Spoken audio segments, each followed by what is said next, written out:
Today on WAtv News, we catch up on what happened during Winterim, learn about ILMEA, and get a winter sports recap.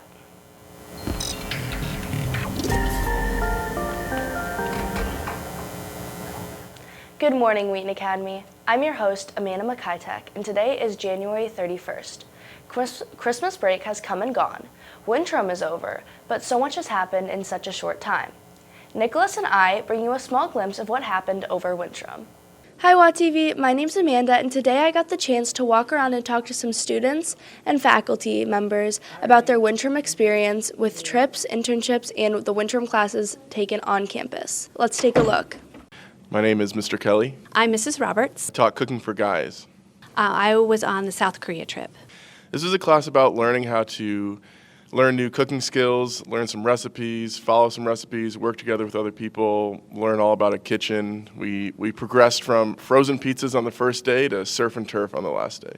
It was a missions trip, but it was nice because it was a little bit of both. The first part of the trip we did sightseeing, touring, and learning about the culture, and then the second part of the trip is when we did the missions. So it was great that we were able to prepare and learn about the culture before getting into the missions part. Favorite memory was probably all sitting around the table eating my recipe of chicken parm and the boys reflecting on how far they had come from the first day to the last day and how many skills they'd grown throughout the entire 2 weeks. I guess the biggest takeaway is just to go in and be respectful of their culture, of the things that they may be frowned upon or the things that they appreciate, being very respectful to the person like the person in charge or the person who's hosting you, and like bowing and just things like that. So just being very respectful of their culture and knowing that going in of the things you need to know. I internshiped at Wheaton Bible with the tech department. I interned with Chanel Victoria, who worked under Mr. Jones for a while at Wheaton Bible. I learned more about how not just tech, but more about how you can integrate that with worship and how worship and being helping out with all the technology and lighting can also contribute to the worship and how all of it's combined. Thank you to those who shared their Winterim experiences. Hopefully, that's a little inspiration to try something new next time. Next, Candace Lane spoke with cheerleading coach McHugh and tells us about the competitive cheer season. My name is Mia. I am an assistant coach. This is my first year coaching with Wheaton Academy. I graduated in 2022. I was a 4-year athlete on this team, and I'm so excited to be back coaching with these girls.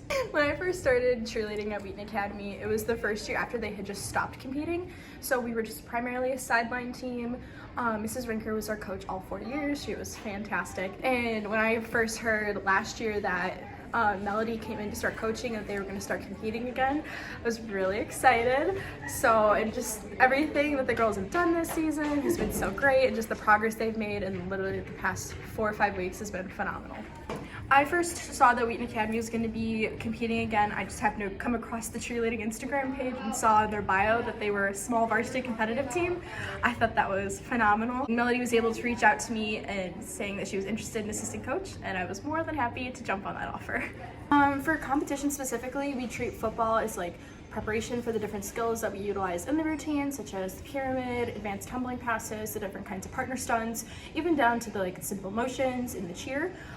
So once the season started, we had tryouts at the end of October around Halloween. And from there, we just started piecing together the different partner stunts, getting new girls to work with the others coming in that weren't here for football and those that left to form new stunt groups, work on tumbling. We would go to Bartlett Gymnastics every Tuesday and do tumbling classes. The day of competition honestly varies week to week. It all depends on what time we need to be here, where the competition's at. Melody was about to have a baby and just had her baby.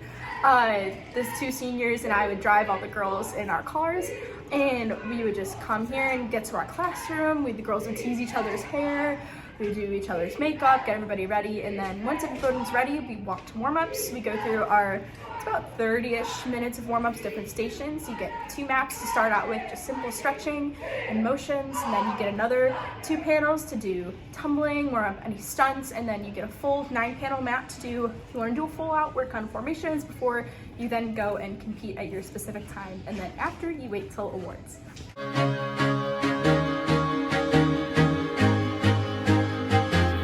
I used to rule the world, see sunrise when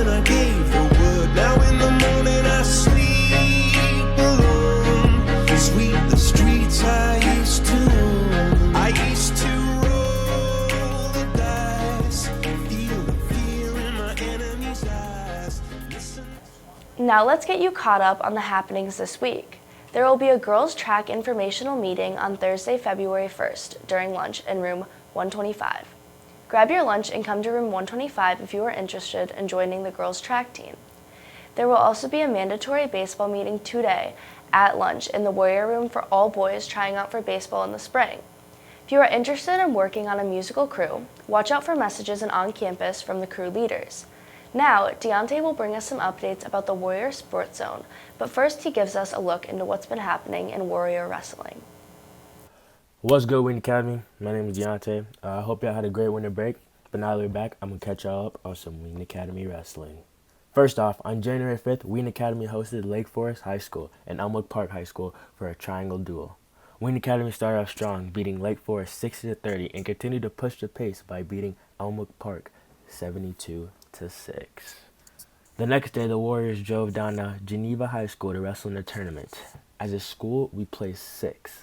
On January 10th, the Warriors took on Chicago Hope Academy and St. Edward's High School at home. Wheaton Academy beat both Chicago Hope and St. Edward's High School, defending our home turf like some champs. January 18th was an exciting day for the Warriors, saying that it was their senior night.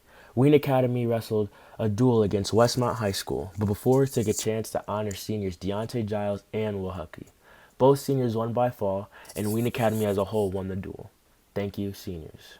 On January 20th, the Warriors wrestled in the 2024 Chicagoland Christian Conference.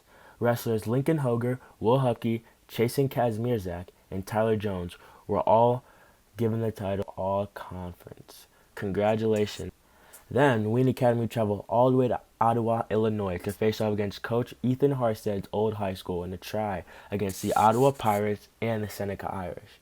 Wheaton came up just short in the duel against Seneca, but came back and won against Ottawa.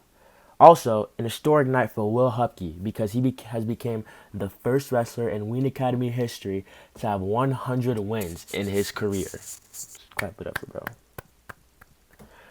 So next time you see Will Huckey, make sure to give him a crisp high five for his accomplishment.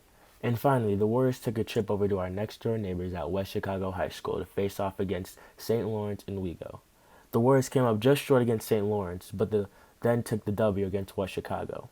This was their final duel before all the wrestlers head over to wrestle in the regional tournament. Good luck to our Warriors wrestling in that tournament. Alright, that has been the recap of the Wheaton Academy Wrestling since winter break, and I hope you guys all have a great rest of your day. Peace out, Wheaton Academy! Now, welcome to our Warriors Sports Zone. I need to make an update to our all-conference wrestlers, which include Nico Chiappetta and Buckley Kazmierzak. As the basketball season is winding down, the girls' basketball team steps into the Chicago Christian Conference tournament this week. And in the boys' basketball, senior night was last week. The seniors led the Warriors to a victory over Chicago Christian in a conference matchup. Next, they will take on Aurora Christian on Thursday in the Warrior Dome. Finally, on Saturday, our Warrior wrestlers travel to the Johnsburg High School for the IHSA Regionals. Now, let's go back to Amanda for one more story. Thanks, Deontay. It sounds like winter sports might be winding down, but they are definitely not over. To close our time today, Gabby Mitchell tells us about some of our music students and the work they did for the ILMEA Festival. So I've been doing music forever. And yeah, I picked up the guitar freshman year and started writing songs and never looked back. So yeah. The song that won was Focus. Rowan and I, we made this song in the summer and talked a lot about kind of like deciding whether to go for a relationship or not, or whether to make a decision or not, and being okay being by yourself. I performed that song at the All-State Awards thing for composition. And yeah, it was a ton of fun. Whenever I have feeling deep emotions is when I like to write music. So like something sad happens, I just whip out the guitar and start playing. Sometimes you'll be sitting in class and you'll just have a thought and you just want to like, oh, I could use that. And so you just kind of think about it and then you go home and you write music. I had songs that I was going to release with my band, Lily Vera, who you should listen to. And then ILMEA is like a composition contest, so I just submitted what I already had, and I got an honorable mention. What inspires me is like, I feel like music is super collaborative, so I like listening to other bands. I like working with different people and like playing in different groups. That's really where I feel like I get a lot of my creative drive. Music is kind of hard. Like, especially writing, you will have like maybe 3 months for everything you write you really like, and then you'll have like 6 months where everything you write you're like, this is terrible. When Rowan Marr, who graduated last year, was like, hey, we should do a jazz hip-hop album that's like both of those genres together. I was like, that's sick and insane and stupid, and let's do it. And then I just kind of submitted it to the All-State thing just for the heck of it. For rap specifically, the expression is like purely verbal and purely lyrical. I rap about my little sister, I rap about the summer, I rap about school, I mentioned pizza now. That's what it's supposed to be, is it's like an expression of your own experiences. So yeah, no, it's a blast. Thanks for joining us today. We'll see you next week for the second episode of the spring semester. Make sure to support our winter sports teams and don't forget to like and subscribe. From WAtv News, I'm Amanda McKytek signing out.